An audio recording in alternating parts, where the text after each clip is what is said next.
Ready when you are, CB. Do I start in Canada or Mexico? It's Animal Kingdom. You really AK hate us?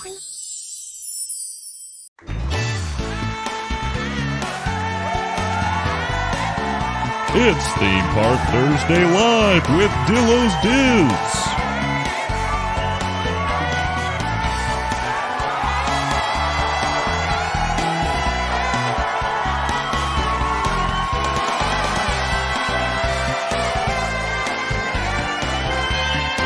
Featuring Frank.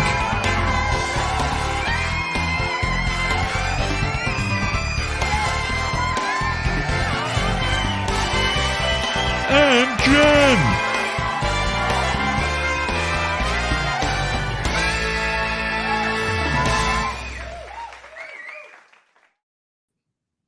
This is Theme Park Thursday Eve Live with Dillos Diz. She is Jen. Hello. And I'm Frank, and we are here on our YouTube channel. What's going on with my hair over here? It's like this hair is out of place. I don't even see it. Okay, You're great. so dark, you can't even see it. We are here on our YouTube channel this morning for a little Theme Park Thursday Eve, also known in these parts these days as the day Disney will tell you how you're going to spend more money in the future. It's what they love to do. This morning, Walt Disney World annual ticket price increases were announced effective immediately. Mm-hmm. Immediately, and it's basically as much as a 7% increase on the annual passes. So we're that's not why we planned to do the live, but it's gonna segue, I think, very nicely into why we planned to do the old Facebook and Insta and YouTube live this morning. All the places, all the things, all the time. We're everywhere. So the breakdown basically, on the I don't understand the low end these days, because I think that's mostly Florida pass holders and things like that, with the the Pixie Pass, which is like in that 460, 470 range, and then it goes all the way up to the Incredipass at a healthy $15.49. Goodness. We have our annual passes from the early 90s. I think they were in like the $250 range. Probably. Back then, you got a laminated pass. Good. They took your picture in guest services. They like cut out the picture in a circle and they hot glued it. Yeah. On the pass, and then they laminated the pass. And that was your most prized possession for the next 365 days. It was like your own little license. Made you feel so cool as a kid. Like, hey, look what I have. It's my annual pass. So $15.49 on the high side. Now, Jen and I have talked about this over the last 6 years of, the price increase. I mean, we all talk about the price increases, but when it comes to an annual pass, different variables and different factors come into play to justify how many days do you have to go to justify the cost, and then you got to pay it up front because we're not Florida residents, so we don't have that monthly plan available to us. I'm going to tell you something, Disney. If you gave everyone the monthly plan, I mean, I'm sure the annual pass prices would be, everyone would get an annual pass, but also you get a lot of money. Oh yeah, for sure. Give everyone the annual pass price, the monthly plan thing, and the whole. I would have an annual pass for the last 5 years, probably, if I was only paying $130 a month. Yeah. I would have to sell my store, get rid of all my storage unit to justify that cost. I mean, I think you'd be willing to do that because, you would just move everything back into Mama and Papa Dillo's attic anyway. So who are you kidding? Because you'd be like, well, we're going to use this for future episodes of What's in the Attic. So it all works out. You're going to get rid of that? So so put it upstairs. Just put it back where it was. What's the difference? Put it back where you found it. When Papa Dillo takes over the stream without even knowing it. Yeah, and last week we talked about the Premier Pass, which Mhm. was a tough pill to swallow for everyone. And like we said, this is when the news drops of just how to spend more money. I agree. I would totally do the monthly plan. I would be bamboozled into that going, yeah, okay, that's an okay deal. I'll do that. Mhm. It's ridiculous, though. It's all ridiculous. And again, you continue to get less with that. Like we always say, the really big sticking point of that annual pass is the photo pass included. Mhm. And to take that away when we used to use that to justify the price of things, and well, you get this, you get parking, and you can start adding it up. It's like, oh, this is not in Disney math. It's a good deal. It's a whatever. But the more the prices go up, the harder it gets to justify, and especially when us non-Floridians don't get offered that monthly plan. Yep.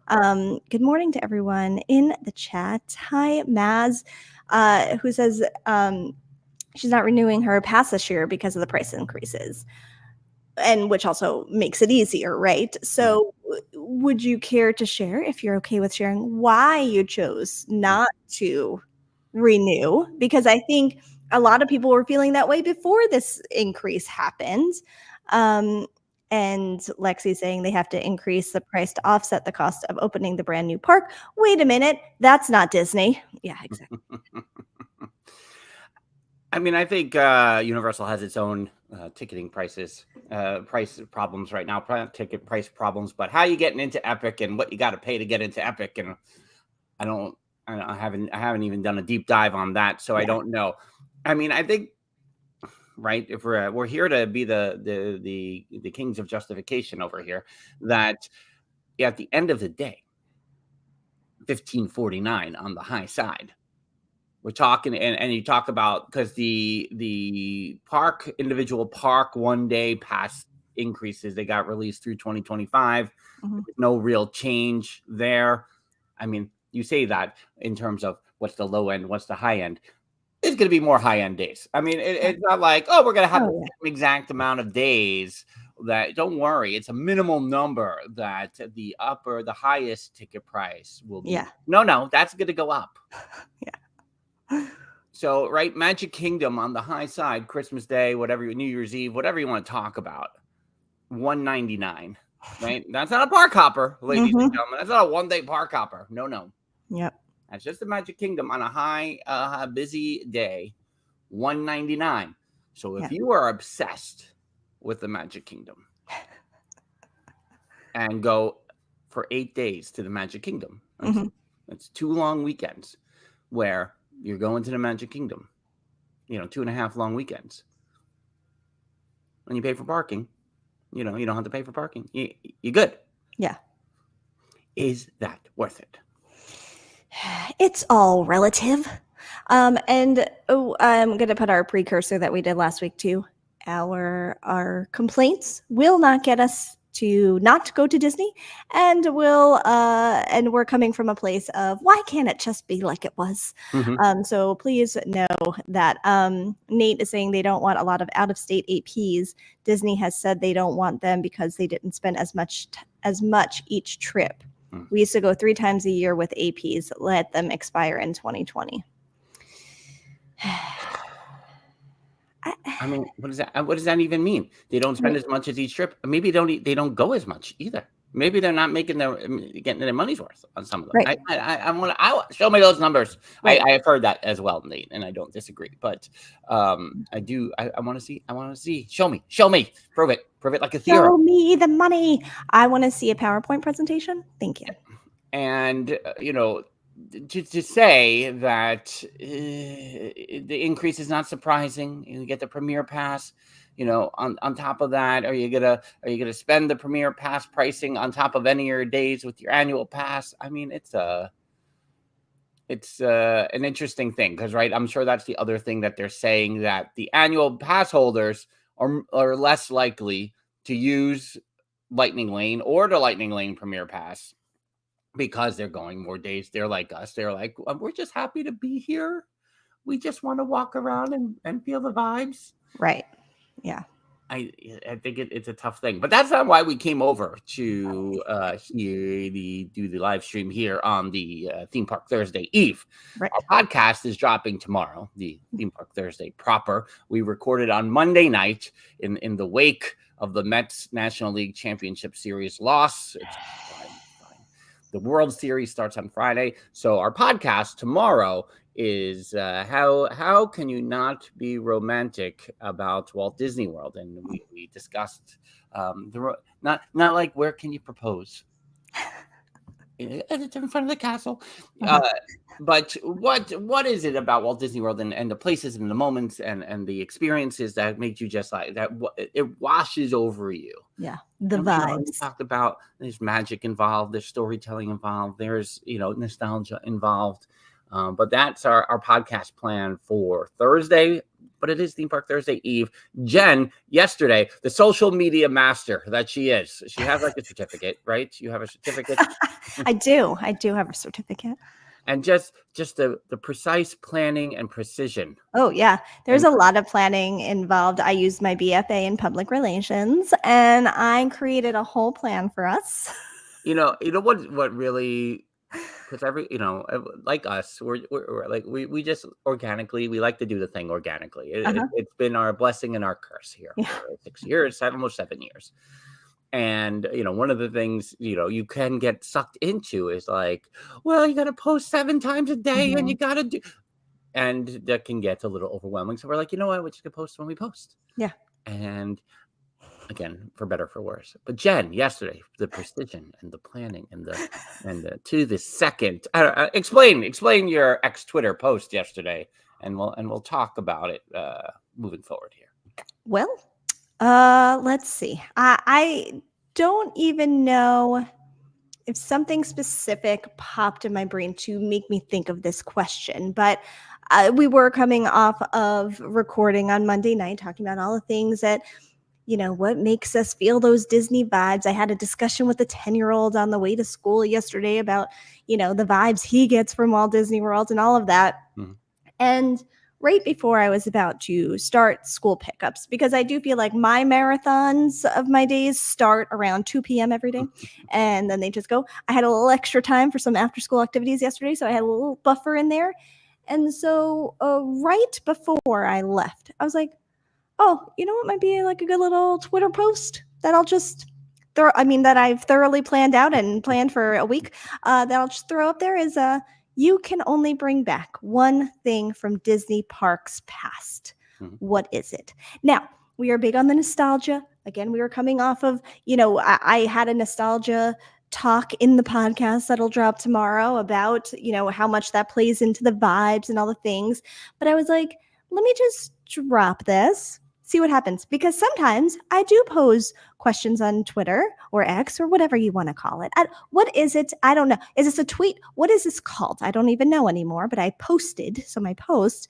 But, I throw things out there sometimes and they'll get 0 response. Nobody will even look at it. I'll put a little GIF. I'll ask a question hoping for I don't get anything. And... And all of a sudden yesterday, this one decides to take off. By the time I parked, I was a few minutes early at the first pickup that I was like, oh, let me just check in and see how it's going. Oh, people are responding. Oh, people are retweeting and quoting the tweet and doing all the things. And at some point I get a text from Frank going, I'm trying to keep up with all the responses on that, tweet you did. And I was like, what's happened? Oh, yeah, look at all that. I'm like getting a sandwich at the deli for lunch, and I'm like scrolling through the phone while he's making the sandwich, and I'm like, I got to start responding to this for the engagement. Why are there so many? Yeah. So that's, I don't feel like, not that we backed off of Twitter by any means, but Twitter has changed over the years. People have left Twitter over the years. So we post here and there, or we'll do a lot of retweets or a lot of shares. We do more of that. And so it's been a while since we've had a ton of interaction on a post, but then based on those 80K views that tweet got yesterday, over 80,000, crazy. Yeah. and the almost 100 retweets and the over 300, almost 300 responses, we were like, oh, maybe we should go live and talk about this. And so that's what the plan last night was. And then this morning the news drops and we're like, oh, good, even more to talk about. But that is how our marketing strategy here at Dillos Diz works. For better or for worse. Like, oh, should we have posted that we're going to do Theme Park Thursday Eve? Just whatever it is a week ago? No, the night before. We're like, well, we should talk about this. Right. Do you want to share just like the original tweet and just put that up on screen when we chat for a little sure. bit? I can share the screen here. Because I know like probably the first, we'll talk about what the larger responses were, like multiple responses about the same topic or subject. Yes. We'll talk about that, which would tie back into the original discussion here. You can only bring back one thing from Disney parks. What is it? Ticket prices and pricing, and people saying 2000 pricing. Some people saying 1976 pricing. Obviously it runs the gamut of people just want to spend less money. Cocaine is trending. That's good to know. And we are not associated with any of the trending topics on Twitter as we share our screen. And so ticket prices is first. So I maybe we can go back and talk about, because you did ask Maz for the follow-up of why the annual pass was not being renewed. Yes. Part of it is getting back to the parks in 2025. And then follows up with, I feel like in-state APs would spend less than out-of-state. I still buy these. This font is bigger than the font on the chat side, so it's smart for me to bring it up. I will still buy hotel rooms and food every trip, while locals can bring in food or eat and sleep at home. Like great point. Yeah. And that's like, those are the weird arguments. Like where Nate's argument is, oh, they don't spend as much money. You can just as easily say, well, in-state locals are not getting a hotel. They're not getting food. They're not getting souvenirs. There's so much that they're not buying. I don't think I get the argument. I don't think it's a correct argument. I feel at the very least there has to be a balance to it. There has to be a balance to the in-state who's not staying at hotels versus the out-of-state who's coming in for a week here and a week here or whatever it is. There's got to be, again, we'd like to see the PowerPoint. I can't be that far off to justify why not to offer the monthly plan there. Yeah. I just think they would get more money up front. Yeah. And isn't that at the end of the day what they want? They want more money. Right. So, figure it out. Yep. Figure it out after. Maybe your hotel reservations go up. Maybe your dining reservations increase. Maybe suddenly everyone is at what is the place in Old Key West that always has reservations for dining available? Always there. It's always there. Yes. Whenever I'm looking for, I can't think of it right now because I'm in the either. middle of ranting. But Lewis calls it the inevitable increase. Yes, it's yearly. It happens. It's always going to happen. I always question the timing. Why do they just randomly drop it? Just prepare us. Prepare us that I don't know when their fiscal year ends. I don't know any of this. Yeah. Why not just make it part of that cycle? Like, do something that at least we know it's coming. This bomb dropping just sets off social media. Now, that being said, the New York Mets, they have been paying Bobby Bonilla $1 million every year on July 1st since the 1990s. And it's going to go on for several more years. Everyone's still annoyed that they pay him on July 1st. Like, maybe it doesn't matter. It doesn't matter. It doesn't matter. But yeah, I think, when we hear about all the blue sky things and all the, give us a little presentation about pricing as well, Disney. At this point, with how social media is and how people react to things and how much can be found out and the detective work people do, just be upfront about it. I mean, Lewis is saying it would be a lot of fun to see all the stats on who spends what, how, and what they are trying for. Yes, I want to see all of that. Like, I think I read a book back in the day, back in my college days, and it was something about like why we buy or how we spend or something like that. And just how stores, set up things and what attracts people's eye and what shelf to put there and all of that. And I'm like, this is fascinating to me. I love this. Like, I love the behind the scenes of all of that and what is the reasoning. And I think it would help people to understand when you do something like this, like, well, we've seen this and that, like, oh, people will still be mad, but at least maybe there'll be some sense to it. Yeah. And we talk about Disney math all the time, and Nate, Yeah. lays it out where, used to be spend an average of $4K a visit, and that would be twice a year Mhm. when they were AP holders. Now they lost $12K a year and only gained back $4 every other year. Like, Right. what about that? Right. That Yes. kind of, and that's why you see these crazy ticket prices be what they are, is because they're trying to create this model, right, of making it more a little more upscale. I don't know, upper class perhaps, whatever. That's how it feels to a lot of people who can't afford to come to Disney, Mhm. being with the prices being what they are. But I think that, like, that is a significant jump of a family of 3, right? If I'm stating that correctly, Nate, right?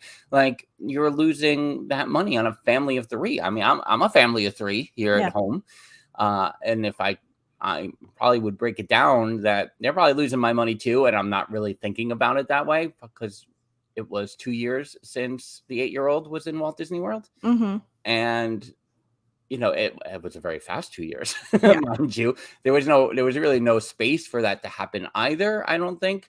But is it keeping me from going, hey, let's go for the weekend and go to the Very Merry Christmas Party? Mhm. Maybe, Right. Yes. so I think that's problematic. Yeah. So that was a big one here. Ticket prices, any kind of Yeah. pricing, Disney pricing in general.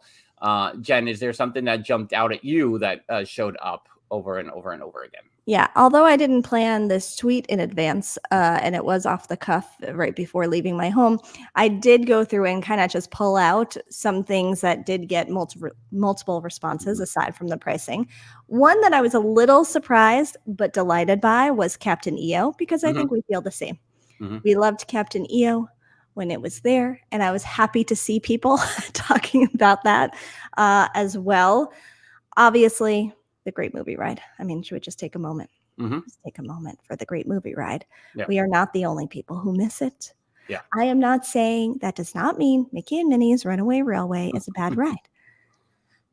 But we miss the Great Movie Ride. And I should have gotten their handle, mentioned that why not do a Great Disney Ride, which is the Right. same concept, but Mhm. takes you through like the history of Disney and Disney movies and into Avengers and into Pixar and like through the whole thing. And I'm like, Right. I love this. Yes, let's.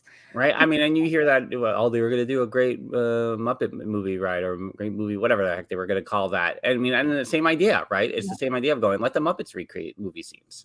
Yes. Do an attraction with the Muppets. You know what area would be great? Where that store is and all the way back that way. There's not enough real estate over there. Yeah. Steffers is here. Pour one out for the Great Movie Ride. That's Steffers. right. Hello. Oh, It's hi. you. It's Steffers here in our chat.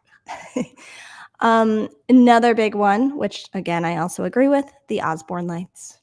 The Osborne Lights were, I still won't understand how they didn't try to pivot and find a way. I don't know what they could, like. There's still time. Yeah. There's still places where I feel like it can be. And if you want to just rebuild the backlot and then put the Osborne Lights in their OG location, that would be fine with me as well. So if you could find room for a backlot tour with all the houses, that would be great. If you wanted to create Christmas displays on the path between Boardwalk and Hollywood Studios, I would also be in favor of that. Seeing that on the Skyliner coming in. Oh man, that'd be good.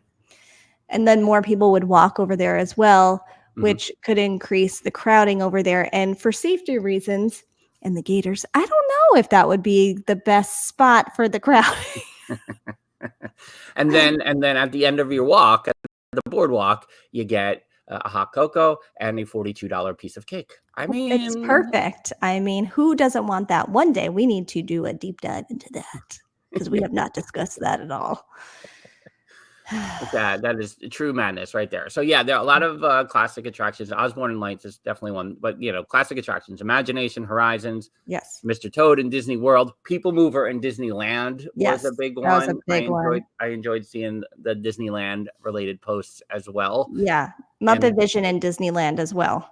Was Muppet Vision in Disneyland? Yeah, correct. Yeah. And then the other element that really jumped out at me, maybe counterbalancing that, and again relating it all back to ticket prices, is live entertainment.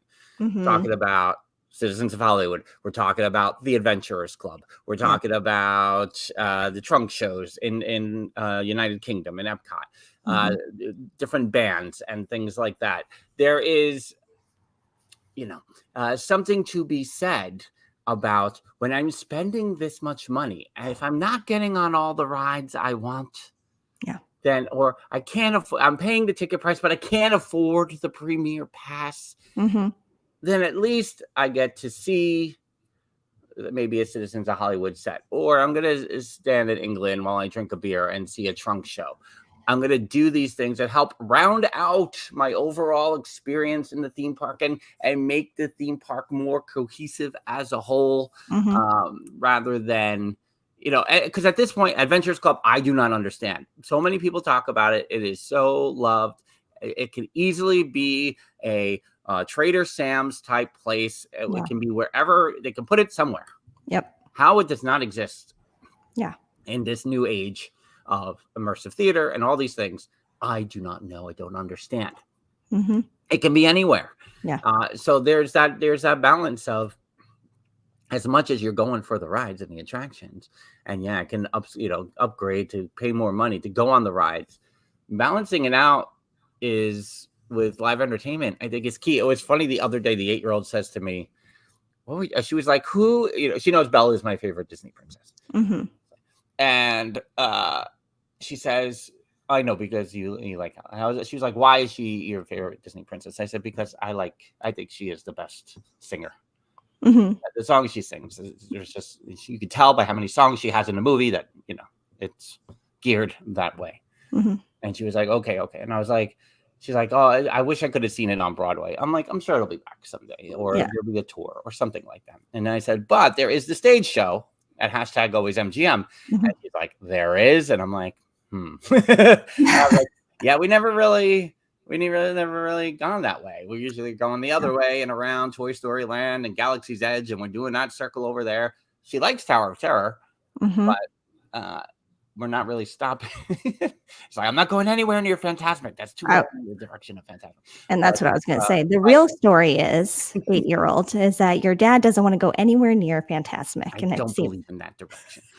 But Beauty and the Beast, that stage show I haven't seen in a very long time. And I'm like, no, we need to go next time, because, again, we speak so highly of the Frozen sing-along. These kind of shows help round out the theme park experience. Yeah, for sure. Definitely. I think the other big one, and I know Lewis is talking about the Premier Pass in the chat, was the old school Fast Pass system and the paper tickets, and just Fast Passes being free in general. That was a pretty popular comment as well. I just think there's, I get it. I get it from the business standpoint of, it used to be free and now it's not free. Yeah. But, and some people did speak to guest experience and that. And so that part of it first, can someone provide me with the places you go that have a better guest experience than Disney? Maybe, probably not that many. And back then, guess what? There probably wasn't that many. So I think it's the world we live in. It's still the upper tier of what guest experience should be. Yeah. You just can't randomly rattle off places that are consistently that good with guest experience. So there's that part of it, but there's also this little thing of like, yes, Fast Passes were great. And yes, the live theater that wasn't at an extra cost was great. Live performance that wasn't an add-on or anything like it wasn't a Galactic Star Cruiser experience. Yeah. Those things were great as well, but you gotta find ways of offering things that don't come with a dollar sign behind it. Mm-hmm. I'm not saying you have to like change the world with these announcements. You gotta find these little things to make people happy. It paints the experience for them. Jen, you grew the screen out here to avoid the trending topic. I didn't. I'm like, why are we putting it out right here? Too long. It's been too long that we just are promoting drugs at this point, and I don't want to be a part of that. We're a family show. Maz mentions that the Premier Pass isn't that it's just so expensive, but how it functions for the price doesn't seem worth it. It should be a better product in general, which kind of speaks to what we were talking about last week about what you're getting for it, how it is working, and also sell it to me. You're not selling it. You're not, like you said, you're not making it sound cool. You're not bringing me in. You're not giving me the warm and fuzzies. I spend a ton of money at Disney. All of us do. All of us spend a ton of money that we would not do probably in our day-to-day lives. Some people probably, but in our day-to-day lives, seeing a price of, I don't know, a coffee for $15, I'd be like, what? No. Ooh, is this a special coffee with a Disney mug and I get to bring it home? This is amazing. I'll do it. Like, there are ways to sell me on things, and there are ways to bring me into that Disney math where it all makes sense. And this isn't doing that. So I agree. Lou is asking if any of us are vaguely into Premier Pass target area. Us here in the chat and watching and whatever, maybe, probably not. But I mean, entice me sometimes. Right. Give me a reason. I mean, even in August, like Jen and I would probably have said, Lightning Lane. That's not something we're ever going to do. Now, Jeffers got us all into Cosmic Rewind for September, but in August, when we realized Hollywood Studios was so packed, we did start scrolling through the Lightning Lane options. Now, of course, it was too late in the day. It was like, but we didn't know, when things get sold out or anything like that, because we don't care about the Lightning Lane. Right. But did we take a look? Did we take a gander? Did we see if we had an option there? We Right. did. And so I'm not saying, at the price that the Premier Pass is being offered, but I don't know. Maybe there would be an occasion where my child is turning whatever age, 12, and she's like, you know what? I want to hit every Magic Kingdom attraction for my birthday. Yeah. Maybe I'm going to do the Premier Pass. Right. I don't know. Yeah. Lewis saying that if they were selling it to us, we would be complaining about it and it would be a joke. Yeah. Oh no, regardless. And I think also, no, I'm not going to get the Premier Pass, but as Frank is saying, are there situations that maybe I would, just the same way I felt about Lightning Lane? Why am I having to pay for something I used to get for free? Yeah. But are those situations that arise that make you go, fine? Sure, that happens from time to time. My complaint, which again will not make me stop going to Disney and will not change anything, it's just my nostalgia of it all, of knowing what it used to be like and what it's not anymore, and that makes me sad sometimes, and so I talk about it. But it's not that I'm not, I'm not, never say never. Sorry, Jeffers, that your lunch break is over, but Lewis is the comment I wanted to bring up. I would drop $1,000 on that.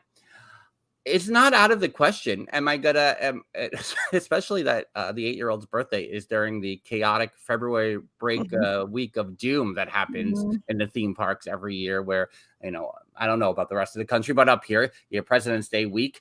Everyone from the Northeast goes down to Florida in the theme parks for some reason. It's crazy town, USA down there. So that's when my kid's birthday is. So I don't know. Would I, if it was a special birthday, I don't know, 16, right. Would I, and right. Like, I want to hit every, I've never, that's a goal, it's a goal. I want to hit as many Magic Kingdom rides as possible. I'm just painting the scenario. Right. Yeah. I wouldn't rule it out as long as I got to save a little money in advance.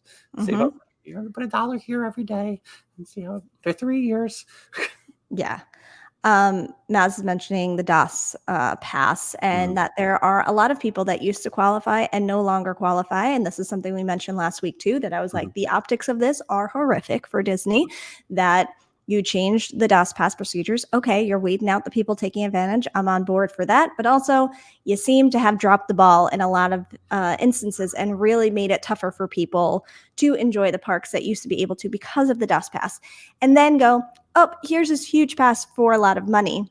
Yeah. And you kind of now force some people's hands for either Lightning Lane Multipass, Lightning Lane Premier Pass, whatever it is. And as I was saying, if doing a shorter trip and maybe getting Premier Pass for one day, especially if it was the only trip for 2 years, maybe, and that's the thing. You start going, it's the Disney math. It's what all of us do with Disney math. We go, that's crazy. And then I go, well, this isn't so bad. Look at the hotel price in this month. Oh, now look at it. Wow, that's a good deal. It's not a good deal. It's just less than a different month. We all make excuses for why we would spend the money, but you're also putting some people in positions where they feel like, well, that's probably my best bet, I guess, because I don't qualify for something that I used to qualify for, whatever it is. I'm gonna say this before, because I do have to can't spend here all day as much as I would like to talk about it. So they announced these prices today. Last week they do this annual pass. I mean, the Premier Pass announced. How do you, and I mean, again, it just speaks to the level of planning involved. Not say we have this Incredipass for $15.49. For $25.49, we will give you an annual pass with Premier access for the year. Yep. Now, half the people listening to this or watching this right now are going to say, don't put that out into the universe. But also, I'm sure Disney looks at it like, nah, we would lose money. 8 times, that's only $120 per day for a Premier Pass access. But think of the money you're already making up front, because you don't actually know what is happening with the Lightning Lane and Premier Pass access right now. But how do you not have an add-on? You could have called it a $3,000 pass with the whatever. I threw $1,000 add-on, $1,500 add-on. For 10 days, $150 a day, you get your money's worth on a annual pass, and you get Lightning Lane access for those rides for a year. I don't talk about it a little more, because then if you're an annual pass holder, you're like, well, I would never do this, but would I do this? Would I do for all 10 days? I get to maximize my wait times by doing. I want to be the fly on the wall to see if that question came up, if they chose that, no, we would lose money on a situation like that. But again, you're getting that money up front. I don't understand. Yeah. Yep. Agreed. Oh, Disney. Every week we got something on Theme Park Thursday Eve these days. But tomorrow on the podcast, we talk about all the things we love and the vibes and why we're going to go back. So it's fine. We balance it out. This is what we do here. Balance it all out. Theme Park Thursday Eve. Making these decisions. But have you felt a Disney breeze before? You have to go. I can't wait to go back. How can you not be romantic about Walt Disney World? Yeah. It's quite the relationship we're in with Disney. Yes. It's very romantic in nature. Yes. Jen keeps disappearing into Spaceship Earth. Go into the Spaceship Earth. So that's right, Matt. They keep us going back at the end of the day. Yes. So I loved all these engagements. And again, for the most random post while Jen is trying to pick up the kids from school, but just to see someone write Tapestry of Nations, which I didn't get to see as often as I would like. I'm like, oh man, Tapestry of Nations. But lots of imagination, horizons, World of Motion, great movie ride, all of that. Nighttime parades. Yeah. Nighttime parades, a lot of Spectral, a lot of Main Street Electrical Parade, a lot of even just random stuff. I'm like, oh, the California Grill brunch. I remember that. These experiences meant something to people. And, I don't think, what I see in those posts, and there's a lot of, here's the negative, and then here's the, oh, I miss it. And then there, And there's the why is it this way? But Uh-huh. what I really read is that they haven't replaced it with something that fulfills them, right? They lost Yeah. something, but it hasn't been replaced with something fulfilling. And, and I think that's, when you ask me about the Great Movie Ride, like Mickey and Minnie's is a perfectly fine attraction. Doesn't need to be where it is. It could have been somewhere else. But over that course of time, I've been given Slinky Dog, I've been given Smuggler's Run, I've been given Rise of the Resistance, and I feel I'm like, if that was the trade-off, if someone said to me, we're going to give you 2 Star Wars rides and a Slinky Dog roller coaster, but you have to give me the Great Movie Ride, I would have to think about it for a very long time. I wouldn't commit, but you could tell me you could give me those 3 things in exchange for Great Movie Ride? Maybe. Maybe. And also, I ask these questions because, if you know me, if you listen to this podcast before, I don't like making decisions. So instead of me making a decision, I ask everyone else for their decisions. And I go, yep, I agree. I agree with all of these. Yes. Right. Not that one. Yes, that one. Yeah.